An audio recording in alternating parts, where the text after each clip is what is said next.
வணக்கம். பங்கு சந்தையில டெக்னிக்கல் அனாலிசிஸ் அப்படின்ற வார்த்தையை நீங்க அடிக்கடி கேள்விப்பட்டிருப்பீங்க இல்லையா? அது ஏதோ ராக்கெட் சயின்ஸ் மாதிரியே ரொம்ப பெரிய ரகசியம் மாதிரி தோணும். ஆனா இன்னைக்கு நாம அதோட மர்மத்தை விலக்கி அது உண்மையிலே எவ்ளோ எளிமையானதுன்னு பார்க்க போறோம். வாங்க ஆரம்பிக்கலாம். ஒரு ட்ரேடரா நீங்க சந்திக்கிற மிகப்பெரிய கேள்வி இதுதான். ஒரு ஸ்டாக்க வாங்கலாமா, விக்கலாமா, இல்ல அப்படியே வச்சுக்கலாமா? திடீர்னு ஒரு உணர்ச்சி வசப்பட்டு முடிவெடுக்க முடியாது, சரிதானே? அப்போ நமக்கு ஒரு தெளிவான வழி, ஒரு கட்டமைப்பு தேவைப்படுது. ஆமாங்க, ஒரு கண்ணோட்டம் அப்படின்னா சும்மா ஏதோ ஒரு கருத்தில்ல. அது ஒரு தெளிவான திட்டம். எந்த விலையில வாங்கணும், எப்போ விக்கணும், எவ்வளவு நஷ்டம் வந்தா வெளிய வந்துடணும், இப்படி எல்லாத்தையும் வரையறுக்கிறது தான் ஒரு நல்ல கண்ணோட்டம். இத உருவாக்குறதுக்கு தான் நமக்கு சில கருவிகள் தேவைப்படுது. சரி, இப்போ இந்த சிக்கலான விஷயத்த ரொம்ப சிம்பிளா புரிஞ்சுக்க வாங்க ஒரு சின்ன கதைக்குள்ள போவோம். உங்கள ஒரு புது சூழ்நிலையில கொஞ்சம் கற்பனை செஞ்சு பாருங்க. நீங்க ஒரு புது நாட்டுக்கு போயிருக்கீங்க. அங்க பேசுற மொழி உங்களுக்கு சுத்தமா தெரியாது. ஆனா பசி மட்டும் காத அடைக்குது. உங்க கண்ணு முன்னாடி வரிசையா நூத்துக்கணக்கான சாப்பாட்டு கடைகள் இருக்கு. இப்ப சொல்லுங்க, எதை சாப்பிடுறதுன்னு எப்படி முடிவு பண்ணுவீங்க? செம குழப்பமா இருக்குல்ல? இந்த சாப்பாட்டு புதிரை தீர்க்க உங்ககிட்ட ரெண்டு வழிகள் தான் இருக்கு. அது என்னென்ன வழிகள்னு இப்ப பார்க்கலாம். முதல் வழி ஆராய்ச்சியாளர் வழி.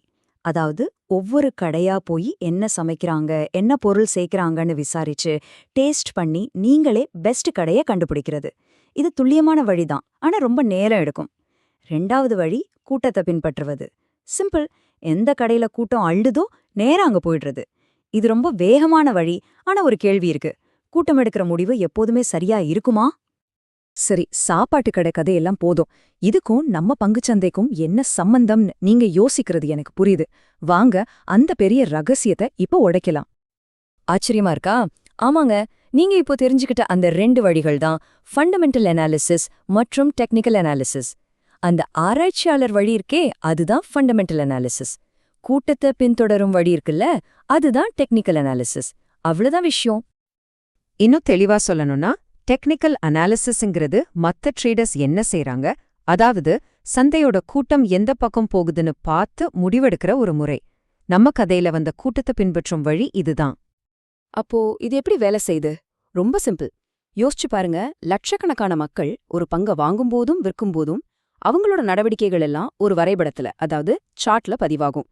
காலப்போக்குல இந்த சார்ட்கள்ல சில வடிவங்கள், அதாவது பேட்டர்ன்ஸ் திரும்ப திரும்ப வரும். ஒரு குறிப்பிட்ட விலையை தாண்டி ஒரு பங்கால போக முடியலன்னா அத ரெசிஸ்டன்ஸ்னு சொல்லுவோம். இந்த மாதிரி பேட்டர்ன்களை படிச்சு கூட்டத்தோட மனநிலை என்ன, சந்தையோட அடுத்த நகர்வு என்னவா இருக்கலாம்னு கணிக்கிறது தான் டெக்னிக்கல் அனாலிசிஸ். இங்க ஒரு முக்கியமான விஷயத்த நாம புரிஞ்சுக்கணும். டெக்னிக்கல் அனாலிசிஸ் பெஸ்டா இல்ல ஃபண்டமெண்டல் அனாலிசிஸ் பெஸ்டான ஒரு பெரிய விவாதமே நடக்கும். ஆனா உண்மை என்னன்னா, ரெண்டுமே வேற வேற வேலைகளுக்கான கருவிகள். ஒரு புத்திசாலியான ட்ரேடர் ரெண்டையும் கத்துக்கிட்டு எந்த இடத்துல எந்த கருவியை பயன்படுத்தணும்னு சரியா முடிவு பண்ணுவார். சரி, டெக்னிக்கல் அனாலிசிஸை எப்படி பயன்படுத்துறதுன்னு பார்க்கலாம். இது ஒரு பவர்ஃபுல்லான கருவிலாம். ஆனா இதை சரியா பயன்படுத்தணும்னா சில விதிகளை கண்டிப்பா பின்பற்றணும். யதார்த்தமான எதிர்பார்ப்புகளோட இதை அணுகணும். முதல்ல ஒரு விஷயத்த நல்ல மனசுல வச்சுக்கோங்க. டெக்னிக்கல் அனாலிசிஸ்ங்கிறது ராத்திரியோட ராத்திரியா பணக்காரன் ஆகிறதுக்கான எந்த ஒரு குறுக்கு வழியும் கிடையாது. இதோட விதிகளை புரிஞ்சுக்காம பயன்படுத்தினா அது லாபத்துக்கு பதிலா நஷ்டத்தை தான் கொண்டு வந்து சேர்க்கும். டெக்னிக்கல் அனாலிசிஸை பயன்படுத்த நாலு முக்கியமான விதிகள் இருக்கு. ஒன்னு, இது முழுக்க முழுக்க குறுகிய கால வர்த்தகத்துக்கு மட்டும்தான். நீண்ட கால முதலீட்டுக்கு ஃபண்டமெண்டல்ஸ் தான் முக்கியம். 2, ஒரே ட்ரேட்ல பெரிய ஜாக்பாட் அடிக்க நினைக்காதீங்க. சின்ன சின்ன ஆனா நிலையான லாபம் பார்க்கறது தான் இதோட நோக்கம். 3, டிஏ உடனடி போக்குகளை பத்தி தான் சொல்லும். அதனால உங்க ட்ரேடையும் குறுகிய காலத்துக்குள்ள முடிச்சுக்கணும். 4வது, இதுதான் ரொம்ப ரொம்ப முக்கியம், ரிஸ்க் மேனேஜ்மெண்ட். ஒரு ட்ரேட் தப்பா போச்சுன்னா ஈகோவை ஓரமா வச்சுட்டு சின்ன நஷ்டத்தோட வெளியே வந்துடுங்க. அதுதான் உங்க மூலதனத்தை பாதுகாக்கும். சரி, நாம இவ்ளோ நேரம் பார்த்த விஷயங்கள் எல்லாம் ஒன்னா சேர்த்து இதோட சாராம்சத்தை இப்ப பார்க்கலாம். டெக்னிக்கல் அனாலிசிஸ் பத்தி நீங்க கண்டிப்பா ஞாபகம் வச்சுக்க வேண்டிய விஷயங்கள் என்னென்ன?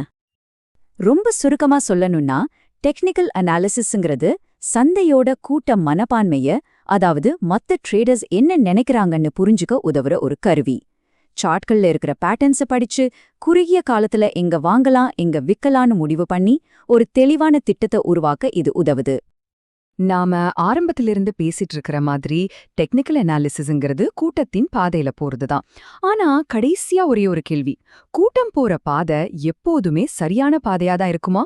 இத பத்தி கொஞ்சம் யோசிச்சு பாருங்க. இது உங்களை இன்னும் ஆழமா கத்துக்க தோண்டும். அடுத்த பகுப்பாய்வுல சந்திக்கலாம்.